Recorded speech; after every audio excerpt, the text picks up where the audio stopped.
കിളിയൂർ ജോസിന്റെ കൊലപാതകത്തിൽ വ്യക്തത വരുത്താനാകാതെ പോലീസ്. മകൻ പ്രജിൻ കൊല ചെയ്തതിന് പിന്നിലുള്ള യഥാർത്ഥ കാരണങ്ങളിലേക്ക് പോലീസിന് ഇതുവരെ എത്താനായിട്ടില്ല. മകനെ ജോസ് ഒരിക്കലും കുറ്റപ്പെടുത്തിയിട്ടില്ലെന്ന് ഭാര്യ സുഷമ പറയുന്നു. പ്രജിനെയും കുടുംബത്തെയും ചതിച്ചത് ഏഷ്യൻ എഡ്യൂക്കേഷൻ കൺസൾട്ടൻസിയിലെ ഡോക്ടർ നിയാസ് ആണെന്ന് സുഷമ റിപ്പോർട്ടറിനോട് പറഞ്ഞു.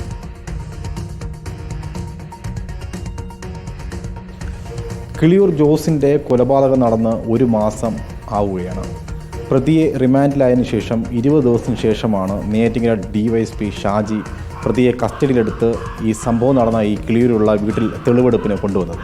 അന്ന് ഷാജി പറഞ്ഞത് ഈ പ്രതി കുറ്റം ചെയ്തത് അച്ഛൻ ജോസ് നിരന്തരമായിട്ട് കുറ്റപ്പെടുത്തിയിരുന്നു, അതിൻ്റെ പകയാണ് കൊലപാതകത്തിലേക്ക് നയിച്ചു എന്നുള്ളതാണ്. ഇന്ന് നമുക്കൊപ്പമുള്ളത് ജോസിൻ്റെ ഭാര്യയാണ്. ഈ സർട്ടിഫിക്കറ്റുമായി ബന്ധപ്പെട്ട് പഠനം പൂർത്തിയാക്കിയിട്ടുണ്ട്, പക്ഷേ എന്തുകൊണ്ടാണ് സർട്ടിഫിക്കറ്റ് കിട്ടാതെ പോയത്? സർട്ടിഫിക്കറ്റ് കോവിഡായിരുന്നു ആ സമയത്ത്. ഞങ്ങൾ എല്ലാ വർഷവും തോമസ് കുക്ക് വഴിയാണ് അടച്ചുകൊണ്ടിരുന്നത്. അവർ കമ്പ്യൂട്ടറിൽ കൂടെ ഓൺലൈൻ വഴി ഫീസ് അങ്ങോട്ട് അടച്ചപ്പോൾ അവിടെ പറയുകയുണ്ടായി, അവിടുത്തെ ഓഫീസെല്ലാം അടച്ചിരിക്കുകയാണ്, അതുകൊണ്ട് ഫീസ് അങ്ങോട്ട് പോകുന്നില്ല. അങ്ങനെ അവർ ഫീസിന് തിരിച്ച് റിട്ടേൺ ഞങ്ങളുടെ കയ്യിൽ തന്നെ തന്നു. അപ്പോൾ ഞങ്ങൾ അവിടെ ഇരുന്നുകൊണ്ട് തന്നെ മോനെ ചൈനയിൽ കൊണ്ടുപോയി നിയാസ് ഡോക്ടറിനെ വിളിക്കുന്നു. അപ്പോൾ നിയാസ് ഡോക്ടർ പറഞ്ഞ് ഫീസിന് എറണാകുളത്തുള്ള അവരുടെ ഓഫീസിൽ കൊണ്ടു കൊടുക്കാൻ പറഞ്ഞു. അങ്ങനെ എൻ്റെ ഹസ്ബൻഡ് പിറ്റേ ദിവസം ട്രെയിനിൽ ആ ഫീസുമായിട്ട് ക്യാഷ് ആയിട്ടാണ് കൊണ്ടുവന്ന് കൊടുത്ത. സാറ് ഫീസെല്ലാം വാങ്ങിച്ച് അങ്ങ് ചൈനയിൽ നേരിട്ട് കൊടുത്തോളാം, നിങ്ങളതിലൊന്നും പേടിക്കണ്ട. എന്നിട്ട് സാർ ഒരു എവിഡൻസോ ഒരു ബില്ലോ ഞങ്ങൾക്ക് യാതൊന്നും തന്നിട്ടില്ലായിരുന്നു. വീണ്ടും സാറ് എന്നെ പറഞ്ഞു HSKയുടെ ഒരു പൈസ കൂടെ ഉണ്ടെന്ന് പറഞ്ഞു. അങ്ങനെ 95,000 രൂപ. അതും 3 ദിവസം കഴിഞ്ഞ് വീണ്ടും എൻ്റെ ഹസ്ബൻഡ് ആ പൈസയും കൊണ്ടുവന്ന് കൊടുത്തു. ഗ്രാജുവേഷനും എല്ലാം കഴിഞ്ഞതിന് ശേഷം മോൻ അതിൻ്റെ 2 മാസം കഴിഞ്ഞ് ഫീസ് അടച്ചതിന് ശേഷം വീണ്ടും പല പ്രാവശ്യം മോൻ അവിടെ സാറിൻ്റെ അടുത്ത് നേരിട്ട് പോയി എൻ്റെ സർട്ടിഫിക്കറ്റിന് വേണ്ടി. അപ്പോൾ സാറ് ഓരോ അവധി പറഞ്ഞു വിടും. ആ ഡോക്ടർ പൈസ അടയ്ക്കാത്തത് തന്നെ അവൻ്റെ സർട്ടിഫിക്കറ്റ് തിരികെ കിട്ടാത്തതാണ് ഇതിനെല്ലാം കാരണമായത്. അവന് നേരത്തെ സർട്ടിഫിക്കറ്റ് ലഭിച്ചിരുന്നെങ്കിൽ എൻ്റെ ഭർത്താവ് ജീവിതം വരുമല്ലായിരുന്നു. നിയാസ് ഡോക്ടർ ഈ സർട്ടിഫിക്കറ്റിൻ്റെ ഇത് കൊടുക്കാത്തത് കാരണം മോൻ ഈ വീട്ടിൽ നിന്ന് പിന്നെ ഒരിടവും പോകാതെയായി. ഡിവൈഎസ്പി ഷാജി പറയുന്നതിൽ എന്തെങ്കിലും യാഥാർത്ഥ്യമുണ്ടോ? കാരണം ഇപ്പോൾ ഏറ്റവും ഒടുവിൽ തെളിവെടുപ്പ് നടത്തിയതിനു ശേഷം ഷാജി പറയുന്നത് ഈ പ്രജിൻ അച്ഛൻ എപ്പോഴും നിരന്തരമായി ഈ പ്രജിനെ കുറ്റപ്പെടുത്തൽ ഉണ്ടായിട്ടുണ്ട്, ആ ഒരു സങ്കടത്തിലാണ് ഇത് ചെയ്തതെന്നുള്ളതാണ് പ്രജിൻ പറയുന്നത്. അങ്ങനെ ഒരിക്കലും മോനെ കുറ്റപ്പെടുത്തിയിട്ടില്ല, ഒരിക്കലും മോനെ ഒന്നും പറയില്ല.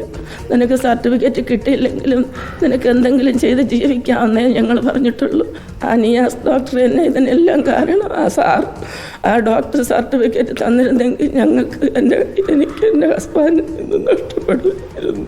കിളിയൂർ ജോസിൻ്റെ കൊലപാതകത്തിൽ ഏറെ നിർണായകമായിട്ടുള്ള ഒരു വഴിത്തിരിവാണ് വന്നിരിക്കുന്നത്. എന്നാൽ പ്രജിൻ ഈ കൊലപാതകം ചെയ്തതിൽ അച്ഛൻ നിരന്തരമായിട്ട് പ്രജിനെ കുറ്റപ്പെടുത്തി എന്നുള്ളതാണ് ഡിവൈഎസ്പിയുടെ അന്വേഷണത്തിലുള്ള കണ്ടെത്തൽ. പക്ഷേ അതൊന്നുമല്ല, ഈ കൊലപാതകത്തിൽ ഈ പ്രജിനെ ഇങ്ങനെ ആക്കി മാറ്റിയത് ഒരു ഏജൻറ്റായിട്ട് പ്രവർത്തിച്ചിട്ടുള്ള ഡോക്ടർ നിയാസ് മുഖേനയാണ് പ്രജിൻ ചൈനയിൽ മെഡിക്കൽ പഠനത്തിനായിട്ട് പോയത്. പക്ഷേ ആ പഠനം പൂർത്തിയാക്കിയെങ്കിലും സർട്ടിഫിക്കറ്റ് മെഡിക്കൽ കോളേജിൽ നിന്ന് ലഭിച്ചിരുന്നില്ല. ഏറെ സ്വപ്നങ്ങളുമായിട്ട് മെഡിക്കൽ പഠനത്തിന് പോയി. പക്ഷേ അടച്ച പൈസ കുടുംബം വലിയൊരു തുക ഈ ഏജൻറ്റിന് നൽകിയിരുന്നു. പക്ഷേ ഏജൻറ്റ് ചൈനയിലെ മെഡിക്കൽ കോളേജിൽ ഇത് അടച്ചില്ല എന്നുള്ള കാരണത്താലാണ് ഈ സർട്ടിഫിക്കറ്റ് ലഭിക്കാതെ പോയത്.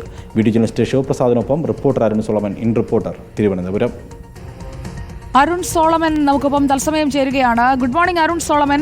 ഇപ്പോൾ ഈ വിഷയത്തിൽ നമ്മൾ ഇതുവരെ കേട്ടതിനും അപ്പുറം മറ്റു ചില ഇടപാടുകൾ കൂടി നടന്നിരിക്കുന്നു. അതിൻ്റെ എല്ലാം പകയാണ് സ്വന്തം അച്ഛനെ വകവരുത്തുന്നതിലേക്ക് ആ മകനെ എത്തിച്ചത് എന്ന് വേണ്ടേ മനസ്സിലാക്കാൻ?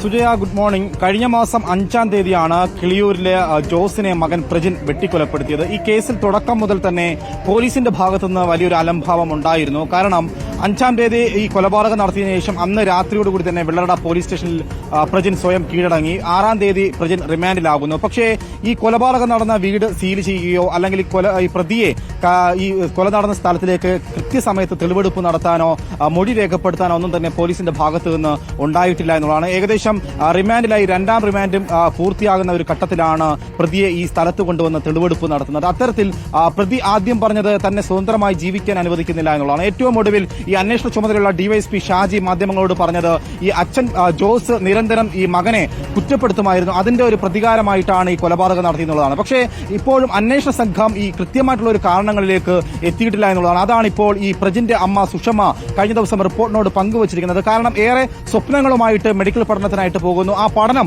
പൂർത്തിയാക്കി എന്നുള്ളതാണ് നമുക്കിപ്പോൾ അറിയാൻ കഴിഞ്ഞത്. 2014-ലാണ് മെഡിക്കൽ പഠനത്തിനായിട്ട് വുഹാൻ സിറ്റിയിലേക്ക് ഈ പ്രജിൻ കടന്നുപോയത്. എറണാകുളത്തെ ഏഷ്യൻ എഡ്യൂക്കേഷൻ കൺസൾട്ടൻസി എന്ന് പറയുന്ന ഒരു ഏജന്റ് മുഖേനയാണ് അവിടേക്ക് എത്തിയത്. ഡോക്ടർ നിയാസിൻ എന്ന് പറയുന്ന ഒരു ഏജന്റാണ് അവിടെ പ്രവർത്തിച്ചിരുന്നത്. പക്ഷേ എല്ലാ പൈസയും അടച്ചു. പക്ഷേ കോവിഡ് കാലത്ത് വലിയ തോതിലുള്ള തട്ടിപ്പ് ഈ ഏജന്റ് സംഘം നടത്തിയിട്ടുണ്ട്. അത് പ്രജിൻ മാത്രമല്ല, മറ്റ് പല കുട്ടികളും അതിന്റെ ഇരകളായിട്ടുണ്ട് എന്നുള്ളതാണ് നമുക്ക് അറിയാൻ കഴിഞ്ഞത്. ഇതിൽ പ്രജിൻ ഈ ഏജന്റ് ഈ ചതിച്ചു എന്നുള്ളത് പ്രജിൻ അറിയുന്നത് ഈ ചൈനയിലെ മെഡിക്കൽ കോളേജിലേക്ക് ഒരു ഇമെയിൽ അയച്ചു. തന്റെ സർട്ടിഫിക്കറ്റ് വേണമെന്നാവശ്യപ്പെട്ടുകൊണ്ട് 2024 സെപ്റ്റംബർ മാസമാണ് ഈ മെയിൽ അയക്കുന്നത്. പക്ഷേ മെയിൽ അയച്ചപ്പോൾ ഈ മെഡിക്കൽ കോളേജ് മറുപടി നൽകിയത് നിങ്ങളുടെ ഈ സർട്ടിഫിക്കറ്റോ അല്ലെങ്കിൽ അവസാന വർഷ പരീക്ഷയുടെയോ ഫീസ് ഈ അടച്ചിട്ടില്ല, അങ്ങനെ ഒരു കാരണത്താൽ ഈ സർട്ടിഫിക്കറ്റ് നൽകാൻ കഴിയില്ല എന്നുള്ളതാണ്. ഗ്രാജുവേഷൻ വിജയകരമായി പൂർത്തിയാക്കിയ ഒരു വിദ്യാർത്ഥി ലണ്ടനിൽ പഠിക്കണമെന്നുള്ള സ്വപ്നമുണ്ടായ തുടർന്ന് ലണ്ടനിൽ ജോലി ചെയ്യണമെന്നുള്ള ഒരു സ്വപ്നമുണ്ടായിരുന്നു. പക്ഷെ അതൊക്കെയും മങ്ങലേൽപ്പിച്ചുകൊണ്ട് ഒരു ഏജന്റ് കാരണം തന്റെ ജീവിതം തുലഞ്ഞു എന്നുള്ളത് തന്നെയാണ് ഈ പ്രജിൻ ഏറെ മാനസികമായിട്ട് അല്ലെങ്കിൽ ഒരു സമ്മർദ്ദത്തിലേക്ക് കടന്നുപോയി. അതിൽ അച്ഛൻ പൈസ അടച്ചില്ല എന്നുള്ളതാണ് ഏജന്റ് ഈ പ്രജിന് കൊടുത്ത മറുപടി. അത് അങ്ങനെ ഒരു കാരണത്താൽ അച്ഛനോടൊരു ദേഷ്യമുണ്ടാകുന്നു, വൈരാഗ്യമുണ്ടാകുന്നു. പക്ഷേ അച്ഛൻ ഇത് കൃത്യമായി പറഞ്ഞു, പ്രജിനോട് അത് പറഞ്ഞിരുന്നു, പൈസ കൃത്യമായിട്ട് അടച്ചിരുന്നു. പക്ഷേ ഈ പൈസ അടച്ചെങ്കിലും കോവിഡ് കാലത്ത് ഈ ഏജന്റ് പറഞ്ഞത് നിങ്ങൾ പണം ക്യാഷായിട്ട് കൊണ്ടുവന്നാൽ മതി, ബാങ്കിലോ മറ്റോ ഒന്നും തന്നെ ഇടണ്ട, ഗൂഗിൾ പേ ചെയ്യണ്ട. അങ്ങനെ ഇവർക്ക് റെസിപ്റ്റോ മറ്റു കാര്യങ്ങളോ ഒന്നും തന്നെ തെളിവായിട്ട് കിട്ടിയിട്ടില്ല. ഈ പൈസ മുഴുവൻ ആദ്യം 5 ലക്ഷം രൂപ കൊണ്ടുകൊടുക്കുന്നു അവസാന വർഷത്തെ സെമസ്റ്റർ ഫീസായിട്ട്. അതിനുശേഷം HSKയുടെ പൈസയായിട്ട് 95,000 രൂപ കൊടുക്കുന്നു. ഏറ്റവും ഒടുവിൽ സർട്ടിഫിക്കറ്റിന്റെ പൈസയായിട്ട് 51,300 രൂപ കൊടുക്കുന്നു. അങ്ങനെ ഏകദേശം ഒരു 6.5 ലക്ഷം രൂപ ഈ പ്രജിന്റെ അച്ഛൻ 2-3 ദിവസങ്ങളായിട്ടാണ് കൊച്ചിയിൽ ഈ പ്രവർത്തിക്കുന്ന ഓഫീസിൽ കൊണ്ട് നേരിട്ട് കൊടുത്തത്. പക്ഷേ ആ പൈസ വാങ്ങിയില്ല എന്ന് പറഞ്ഞുകൊണ്ട് പ്രജിന്റെ സർട്ടിഫിക്കറ്റ് നൽകാൻ കഴിയില്ല എന്ന് പറഞ്ഞ് ഏജന്റ് തടിതപ്പുന്നു. അവർ ഒരു വലിയൊരു തട്ടിപ്പാണ് നടത്തിയിരിക്കുന്നത്. ആ ഭാഗത്തേക്ക്